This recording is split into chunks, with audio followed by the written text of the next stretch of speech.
안녕하세요. 매일매일 습관처럼 매일 헌법 정인영입니다. 자, 오늘 토요일, 어제 큰 역사적인 일이 있었죠. 드디어 탄핵 결정 인용.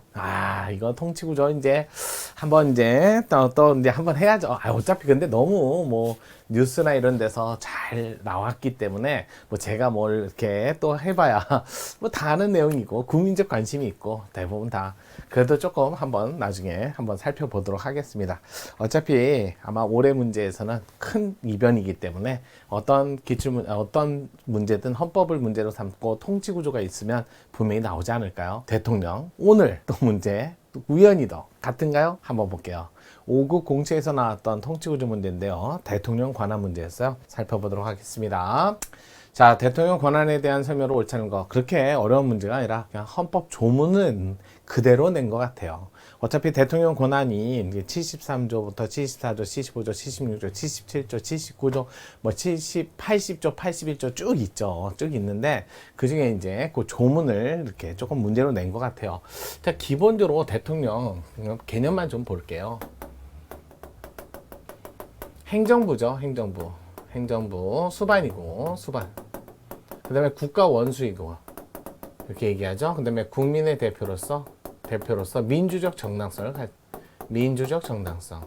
정당성을 가장 강력하게 부여받은 자 이렇게 하고 대통령 그러니까 세 가지 그중에 이제 국가 원수는 국가를 대표하는 거니까 여기서 나오는 게 이제 긴급 권한 이런 것들 긴급권 한이 여기서 나오는 거고 그다음에 국가 원수의 지에서 나오는 게 바로 자 감사원을 자 소속 감사원 자 그러니까 소속을 행정부 소속 대통령 소속으로 두는 이유가 국가 원수의 지에서 만약에 행정부 수반에서 감사원을 두면 직무상 독립이 안 되거든요. 그렇게 보시고요. 국민의 대표니까 국민이 선거를 통해서 뽑는다 해서 이거는 67조 1항 2항 3항 동수표를 얻은 자가 여러 명일 때 2인 이상 이렇게 돼 있죠. 그래서 국회에서 간선하라 이렇게 돼 있고요. 이때 과반수 이상 출석한 공개 회의에서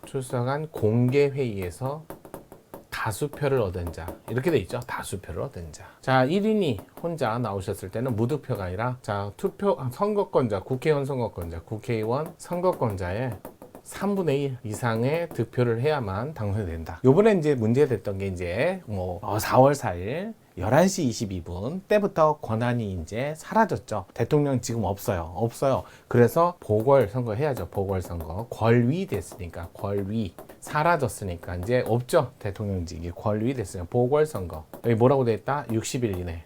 그러니까 25년 4월 4일 11시 22분부터 60일 이내. 자, 조속히 빨리 보궐선거를 치러야죠. 60일 이내. 또 수요일 날 하겠지만 뭐 5월 말이나 6월 초가 되지 않을까라고 생각이 됩니다. 그렇게 되면 어차피 현직 대통령이 없기 때문에 보궐선거 당선되면 그 당선인은 당선인의 지위가 아니라 바로 대통령의 지위로 바뀝니다. 그러면서 고유임기 5년이 시작되겠죠. 이렇게 되는 게 바로 거리에 따른 요것 때문에 좀 본 거예요. 요번에 이제 어저께 그런 역사적인 일이 있었으니까 요렇게 갖고 고유임기 5년 이렇게 정리하시면 될 것 같아요. 자, 대통령 나머지 권한 같은 거는 뭐 조문 문제니까 조문 같은 거 좀 보셔야죠. 자, 우리나라 선전포고 같은 것들 외교사절 선임 자 이런 것들도 다 대통령이 하니까요. 그래서 그런 것들은 보시고요. 자, 조문 문제니까 거기에 따라서 문제 한번 살펴보도록 할게요.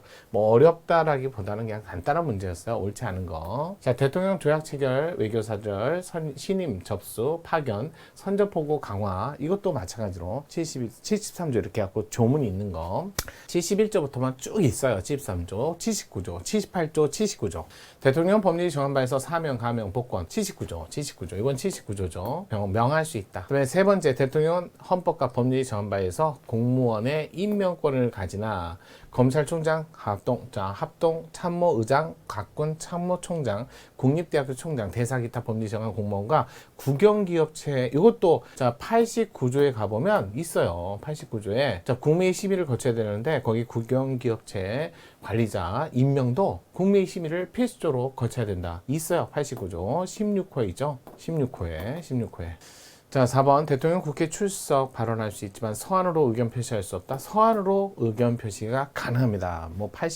여기 83조부터 이렇게 갖고 쭉 조문이 있는데 그 조문이에요. 그러니까 이게 내용이 새로운 게 아니라 헌법 조문을 가지고 헌법 규정을 가지고 시험 문제 낸 거죠. 그래서 서한으로 의견 표시를 할 수 있다. 정답은 4번.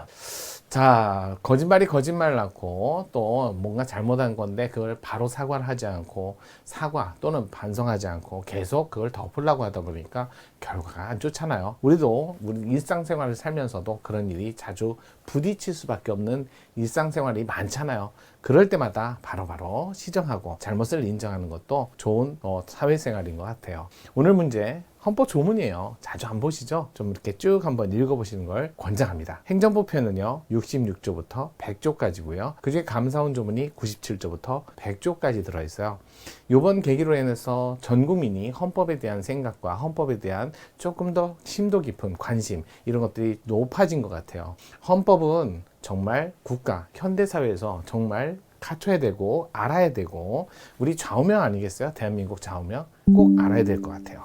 자, 오늘 간단하게 해봤어요. 4, 5, 6일 토요일 내일도 한번 같이 갑시다. 통치구조 가고요. 또 정의론과 헌법을 같이 하면 즐겁습니다. 내일 뵙겠습니다.